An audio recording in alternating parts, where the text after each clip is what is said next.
Everyone, I am Sneha. চলো আজ আবারও তোমাদের একটা গল্প বলি। তবে এই গল্পটা আমার বিটিএস আর্মি হয়ে ওঠার গল্প। গল্পটা অনেকটাই অন্যরকম। সালটা 2020। আমি তখন ক্লাস 7-এ পড়ি। চারিদিকে তখন লকডাউন, মানুষ দিশেহারা হয়ে পড়েছে। বাড়ি বাড়ি করোনা ভাইরাস ছড়িয়ে পড়েছে। আমার সব স্কুল টিউশন বন্ধ। বন্ধুদের সাথেও বিশেষ দেখা হয় না। বাড়ির পরিবেশও নিস্তব্ধ। আমার ভাই তখন খুব ছোট। বাড়িতে সবার খুব ভয় যদি আমাদেরও করোনা হয়। রোজ খবর আসছে শুধু মৃত্যুর। এইরকম একটা সময় একদিন এক বৃষ্টির দিনে আমি ফোন দেখছি। হঠাৎ জিমির নামটা দেখলাম ইউটিউবে। প্রথমে তো খুব হাসি পেল নামটা শুনে। তারপর আবার একই ভিডিওতে ফিরে এলাম। তারপর আমিও তোমাদের মতোই তাদের জীবন কাহিনী শুনতে লাগলাম।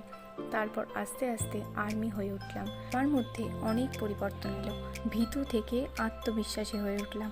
তারপর বাড়ির সবাইকে মোটিভেশন দিতে থাকলাম। তারপর দেখলাম কি সুন্দর করে সব পরিস্থিতি সামলে উঠলাম। আচ্ছা, তোমাদের কেমন লাগলো এই বাস্তব গল্পটা সবাই জানিও। আর তোমাদের আর্মি বোনকে সাবস্ক্রাইব করে এবং একটা লাইক করে পাশে থাকো। দেখা হচ্ছে নেক্সট ভিডিওতে। Bye bye.